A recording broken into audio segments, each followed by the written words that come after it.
The mountain trembled beneath her feet, and Thalia knew this moment would change everything. She had climbed Olympus not seeking glory or divine favor, but running from a truth that would destroy her village. The gods rarely looked down anymore, content in their marble halls, while humanity struggled below. But today, 12 pairs of immortal eyes turned toward a simple potter's daughter who carried a secret that could unravel the very fabric between mortal and divine realms. Lightning cracked across a cloudless sky. Thunder rolled without storm. The air itself seemed to hold its breath as golden light spilled from the summit, bathing Thalia in radiance that burned without consuming. She had come seeking sanctuary, perhaps death. What she found instead was destiny wrapped in divine decree. The gods had made their choice, and mortal blood would now walk among the immortals. But divine favor comes with a price mortals can scarcely comprehend. Thalia's selection sparked jealousy among goddesses who had waited centuries for recognition, rage among gods who saw mortals as beneath their notice, and something far more dangerous, hope among humans who believed one of their own ascending meant the barriers between worlds had finally shattered. They were wrong. Some barriers exist for reasons that predate memory itself. Her hands still bore clay stains from the morning's work. Her dress remained torn from the climb. Yet here she stood, chosen, not for beauty, though her dark eyes held depths that captured starlight, not for wisdom, though her mind worked like her potter's wheel, shaping chaos into form. The gods chose her for something else entirely, something that made Zeus himself pause before, speaking the words that would bind her fate to Olympus forever. What happens when divine politics collide with mortal determination? When immortal games use human hearts as playing pieces, Thalia was about to learn that being chosen by gods meant becoming their pawn, their weapon, their sacrifice. The question wasn't whether she could survive Olympus. The question was whether Olympus could survive her. Drop a comment below and tell us where you're watching from. Are you ready to witness what happens when the gods make their most controversial choice in 1,000 years? Because this story begins where others end, and nothing will ever be the same. Thalia's journey started 3 days before Olympus, in a pottery workshop that smelled of wet earth and wood smoke. Her fingers moved across the clay with practiced precision, shaping a vessel that would hold wine for the harvest festival. Outside, voices rose in heated argument. The village council had gathered again, their debates growing more desperate each day. The drought had entered its second year.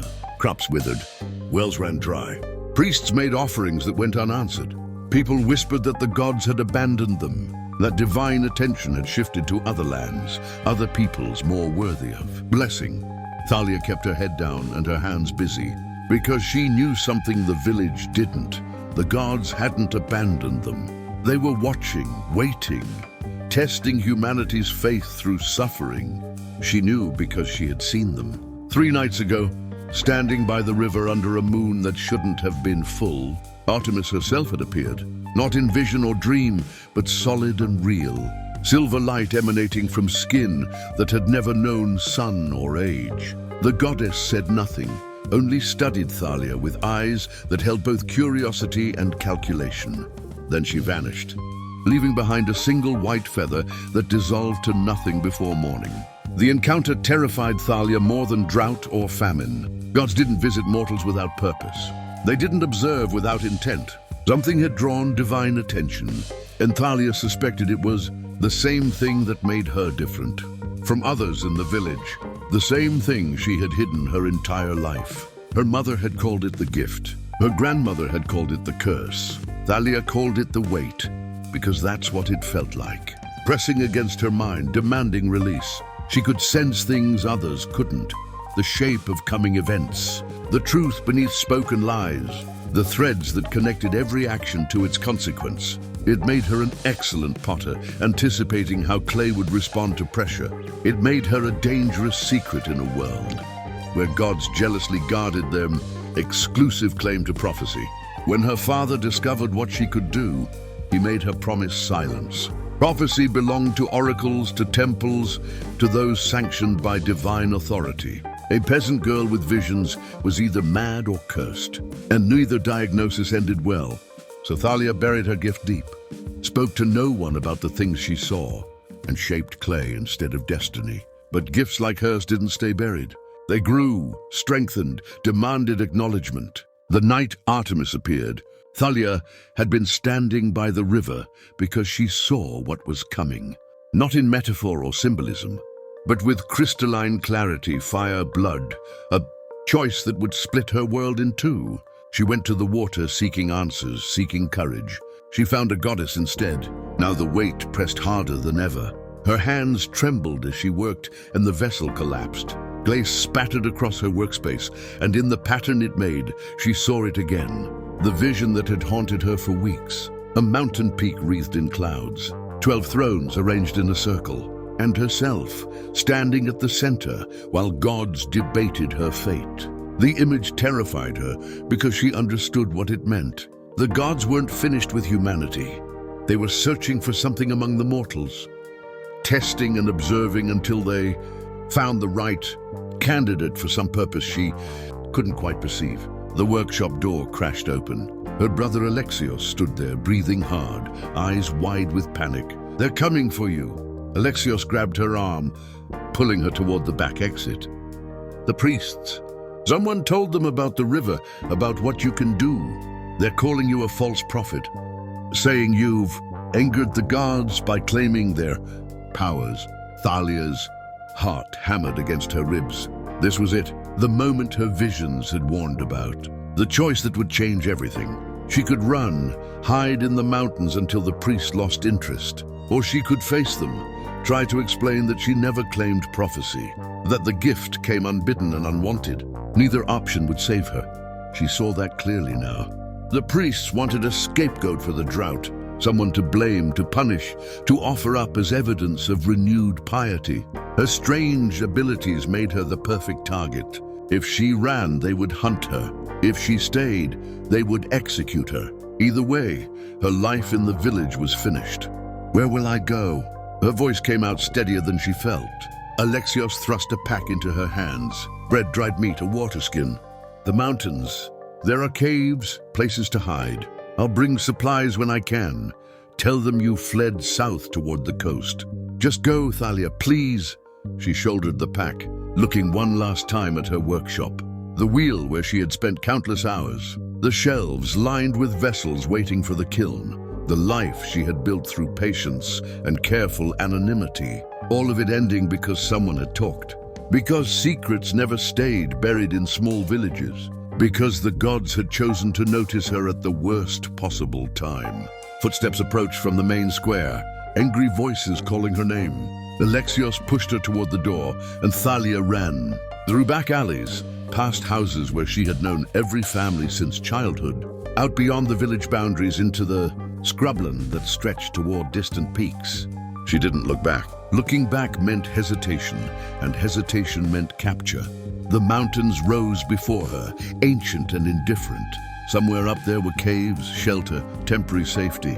And somewhere beyond that, if the visions were true, lay Olympus itself, the home of gods who had started whatever chain of events now drove her from.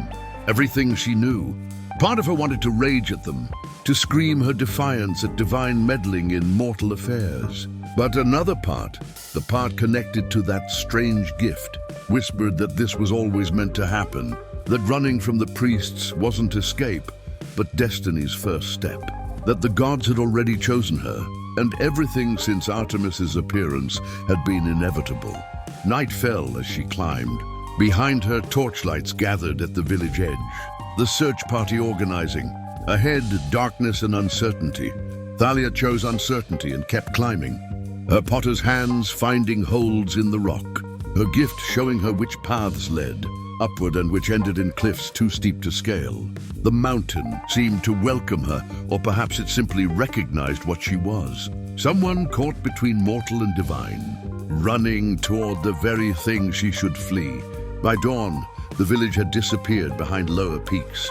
Thalia found a cave, small but deep enough to hide her from casual observation. She ate sparingly, drank less, and tried not to think about what came next. But the visions wouldn't stop. Every time she closed her eyes, she saw the same images. The 12 thrones, the gods in council, and herself, no longer running but standing in their presence, about to hear words that would bind her fate to theirs forever. The weight in her mind had become crushing, demanding she acknowledge what she already knew. She wasn't climbing these mountains to hide. She was climbing them to arrive. On the second day, the mountain changed.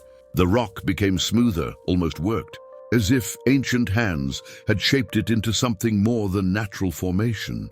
The air thinned, but remained breathable in defiance of altitude. And the silence grew absolute. No birds called. No insects buzzed. Even the wind seemed reluctant to disturb this space between earth and sky. Thalia's supplies had dwindled to nothing. Hunger gnawed at her belly. Thirst had become a constant companion. Yet she kept climbing, driven by something beyond survival instinct. The gift that had brought her so much trouble now pulled her upward. Like a rope tied to her soul, she had stopped questioning where she was going. The mountain had one summit, and that summit was her destination, whether she chose it consciously or not. Strange things began appearing along the path. A golden apple, fresh and perfect, sitting on a rock. She didn't touch it, remembering stories of divine food and what it did to mortals. A silver mirror that reflected not her face, but someone else's. A woman with Thalia's features, but eyes that held immortal fire. She hurried past. A sword driven into stone, its blade catching light that had no source. She gave it wide berth. Tests. These were tests. The gods were watching her climb, evaluating how she handled temptation and mystery.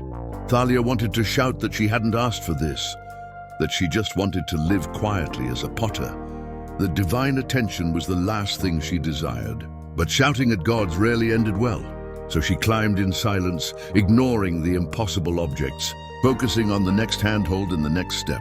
A sunset painted the sky in shades of amber and rose. She rounded a final outcropping and stopped. The summit spread before her, but it wasn't barren rock or snow-covered peak. Marble columns rose from foundations of solid cloud. Golden doors stood open, revealing halls that glowed with their own light. Gardens grew in defiance of altitude, flowers blooming in colors that didn't exist in the mortal spectrum. And at the center of it all, visible through gossamer mists, sat 12 thrones arranged in a circle exactly as her visions had shown. Olympus. She had actually reached Olympus, the home of gods that mortals could only dream of seeing, the place where divine will shaped reality itself. Thalia stood at the boundary, mortal clay meeting immortal marble, and knew that crossing this threshold would change her in ways she couldn't predict or control. Everything behind her, her old life, her identity as a simple potter, would cease to exist. Everything ahead remained hidden in divine mystery. She thought of Alexios, who had helped her escape, of her workshop and the vessels left unfinished, of the village that had turned against her out of fear and desperation, that life was gone regardless. The priests would never stop searching. The drought would continue, and she would spend her days hiding in caves, slowly starving if she turned back now. At least Olympus offered answers. Why had Artemis visited her? What did the gods want? Why had her gift manifested so strongly at this particular moment in history? Thalia had spent her life shaped by questions she couldn't answer. Here on this threshold, perhaps she could finally understand the forces that had driven her from birth toward this impossible moment. She stepped forward. The boundary felt like passing through water, a resistance that gave way to acceptance. The air changed immediately, becoming richer, almost intoxicating. Her exhaustion vanished. Her hunger disappeared. Even her torn dress seemed to mend itself, threads weaving back together until she looked presentable rather than desperate. "Welcome, Thalia of the Clay." The voice came from everywhere and nowhere, resonant with power that made her bones vibrate. "The Council of Olympus awaits your presence. Come, stand before the gods. Learn why you have been chosen." The halls of Olympus defied mortal understanding. Corridors stretched longer than mountains, but felt intimate as small rooms. Doors opened onto vistas that showed different times and places. Windows into the world below, where human drama played out in miniature. Thalia walked through it all in stunned silence. following a path that seemed to illuminate itself beneath her feet.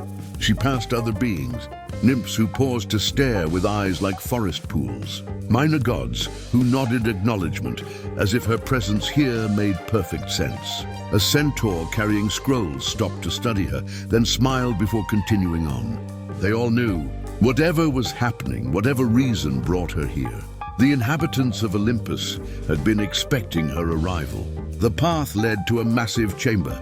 The 12 thrones rose before her, each one sized for beings larger than human, each crafted from materials that showcased its occupant's domain. Thunder and lightning wreathed one, another bloomed with eternal spring, a third dripped with seawater that vanished before hitting the floor.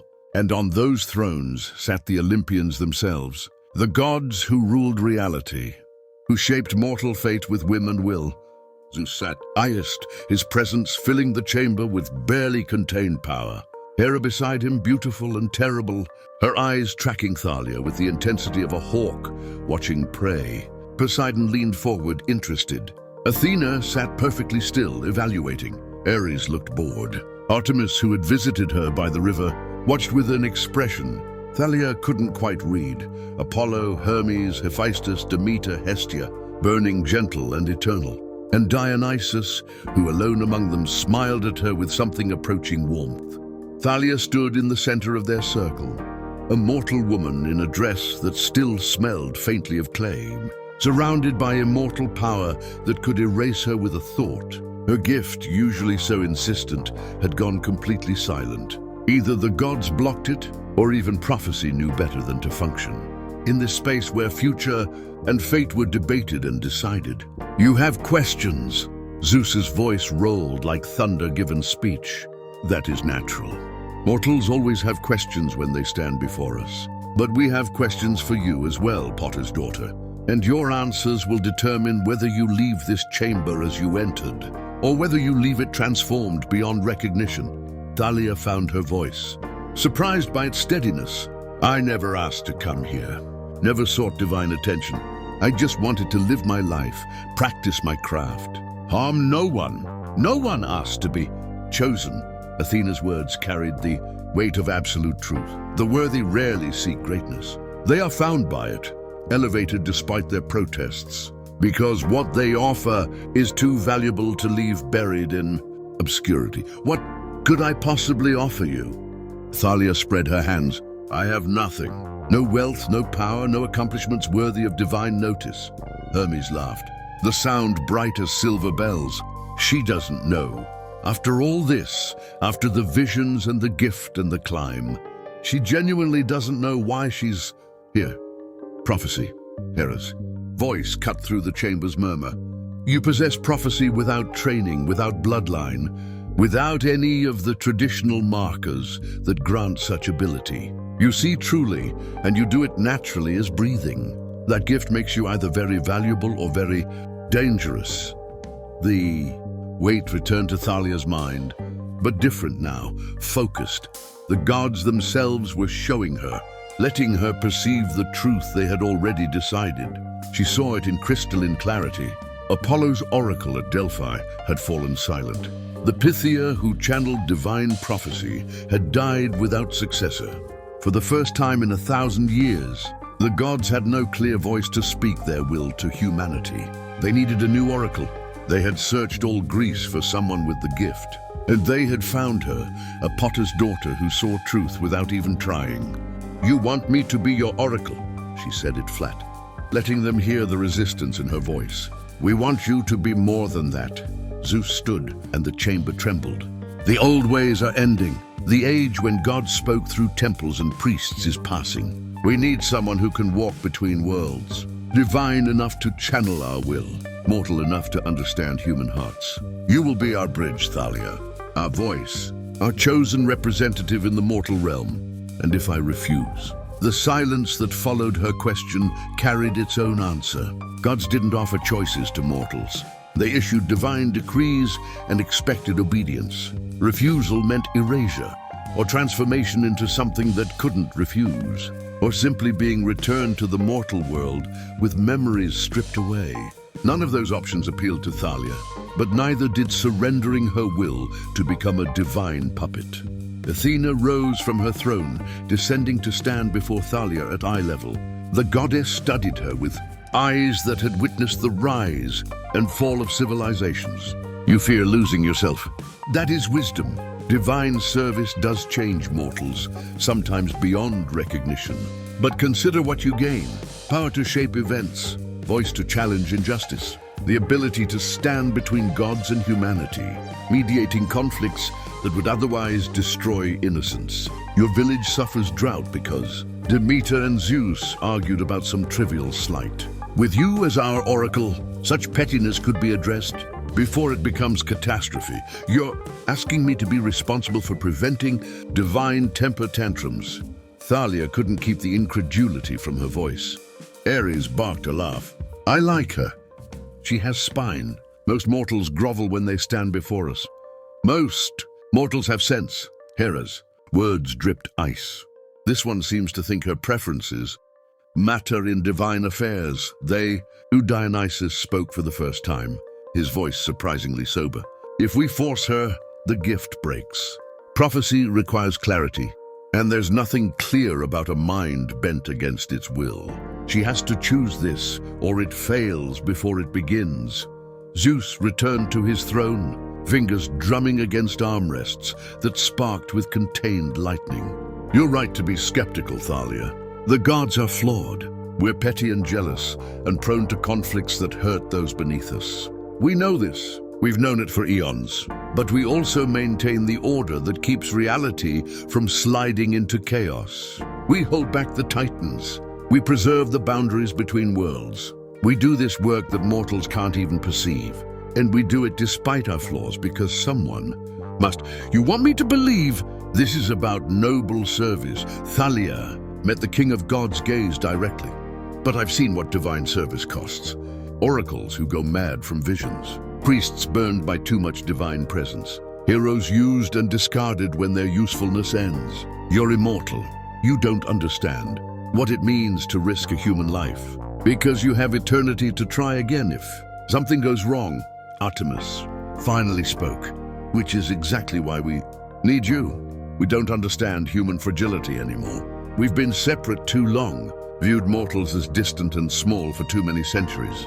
You could remind us, force us to remember that the lives we affect with our games and grudges are real, brief and precious. The weight in Thalia's mind shifted, showing her possible futures branching from this moment. If she refused, she saw herself return to the mortal world.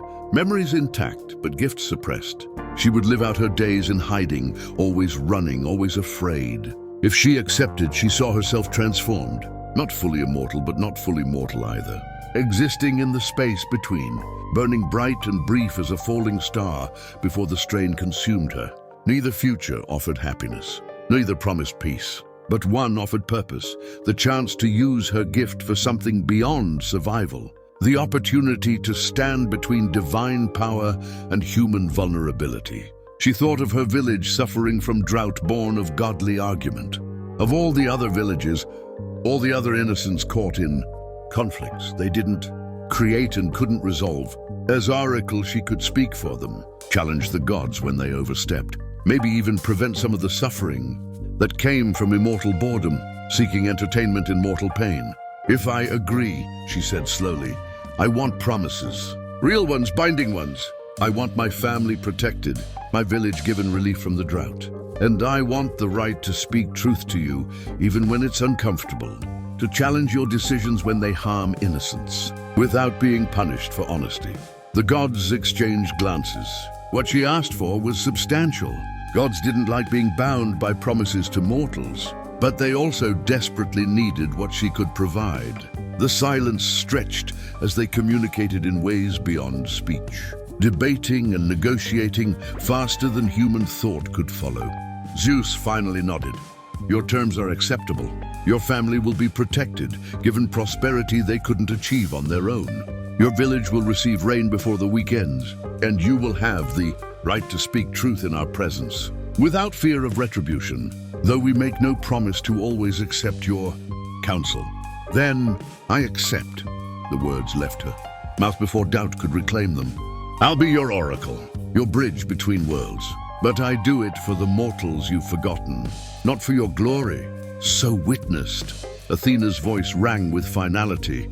So bound, let it be recorded that Thalia of the Clay accepts divine service of her own will, under terms agreed by the Council of Olympus. Power slammed into Thalia like a physical blow. All 12 gods channeling their essence into her simultaneously, remaking her on levels she hadn't known existed. Her gift, that subtle weight, became a roaring torrent of perception. Past, present, and future collapsed into singular awareness. She saw everything, every choice leading to this moment, every consequence branching from it, every thread connecting her fate to the divine and the mortal realms. When awareness returned, Thalia found herself changed. Her skin held a faint luminescence, not quite divine, but no longer entirely mortal. Her eyes, she somehow knew, now shifted between human brown and something that reflected starlight. And the gift had evolved into something both terrifying and exhilarating. She didn't just see future possibilities anymore. She understood the forces shaping them, could trace causality backward and forward, perceived the web connecting all things. How do you feel? Hestia's gentle voice anchored her, pulling her back from the overwhelming flood of perception. Like myself and not myself, Thalia's voice carried harmonics that hadn't existed before. Like I'm standing in two worlds, simultaneously, and neither one quite fits anymore. That feeling never completely fades. Artemis offered something, between sympathy and warning. You are between now, neither mortal nor immortal. The gods will see you as barely elevated human. The humans will see you as barely diminished divine. You'll belong fully to neither world, which is exactly what makes you valuable to both. Zeus gestured, and a door appeared in the chamber wall. Through it, Thalia could see her village. Rain falling for the first time in 2 years. People dancing in the streets, faces turned skyward in joy and relief. Her family standing outside their house, whole and healthy and inexplicably prosperous based on the new workshop being constructed next to their old home. Your first promise fulfilled. Zeus's tone suggested he expected gratitude. Thank you. Thalia meant it despite everything. Whatever else happened, her family was safe and her village saved. That was worth the price she was paying, even if that price was her mortality and the life she had known. Now comes your first duty. Athena approached, carrying a staff carved from olive wood and topped with crystal that pulsed.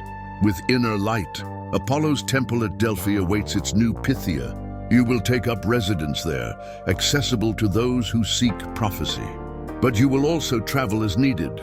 Going wherever the gods require your presence or your gift indicates you're needed. You'll deliver our messages, interpret our will, and yes, occasionally, tell us when we're being short-sighted or petty. Thalia accepted the staff, feeling power resonate through it, an amplifier for her gift, a symbol of her new authority, a tool that would let her access prophecy more clearly. With it, she could see paths through the future with precision that eclipsed anything she had experienced before. She could trace the consequences of divine decisions, show the gods what their choices would cost before those costs came due. When do I begin? Now. Hermes appeared beside her, his smile sharp and knowing. I'll escort you to Delphi, help you settle in, explain the protocols and procedures. But first, you should probably say goodbye to your old life. Once you take up residence as Pythia, Thalia the Potter ceases to exist. You'll be the oracle, the voice of gods, the seer of Delphi. That identity will consume everything you were before. Can I at least tell my family I'm alive, that I'm safe? You can send a message. Hera's tone made it clear this was a concession, not a right. But you cannot reveal where you are or what you've become. They must believe you found sanctuary somewhere distant, that you're prospering but unable to return. The truth would only complicate matters and potentially endanger them if our enemies sought to use your family against you. Enemies? Of course the gods had enemies. Titans bound beneath the earth but not destroyed. Monsters lurking in forgotten places. other divine powers who resented Olympus's dominance. As oracle, Thalia had just painted a target on herself for every entity that wanted to hurt or manipulate the Olympians. Her gift showed her that clearly now. She saw attempts on her life stretching into the future, challenges and tests and genuine threats that she would have to survive through wit and wisdom, because she lacked the power to survive them through strength. I'll do it. Her voice carried more confidence than she felt. I'll be your oracle, deliver your prophecies, speak truth to power. But remember this moment. Remember that I chose this freely under terms we agreed to. If you break those promises, if you treat me as expendable or try to silence me when I challenge you, I'll find a way to make you regret it. Ares laughed again, threatening the gods. She really does have spine. I almost hope she tries it, just to see what happens. She won't need to threaten. Dionysus met Thalia's eyes with unexpected seriousness, because we're going to keep our promises. Not out of fear, but because having someone who can hold us accountable is exactly what we need. We've been unchecked too long, convinced of our own righteousness. Maybe a mortal voice reminding us of our flaws is the best thing that could happen to Olympus. Zeus stood again, and the council rose with him. The audience was ending. Thalia had been chosen, transformed, and assigned her duty. Now came the part where she had to actually fulfill it. Walk the impossible line between mortal and divine. Speak truth that gods didn't want to hear while delivering prophecies that mortals might not want to accept. Hermes took her arm, and the throne room dissolved. They stood on a mountain road overlooking a valley where Apollo's temple rose, white and perfect beneath the sun. Delphi, her new home, the place where she would spend whatever remained of her transformed, life-channeling divine will and trying to prevent the gods from destroying everything they claimed to protect. Ready? Hermes' question carried layered meanings. Thalia gripped her staff and started down the mountain toward the temple. No, but I don't think anyone truly ready for this job could actually do it. Let's go. The mortals are waiting, and the gods have promises to keep.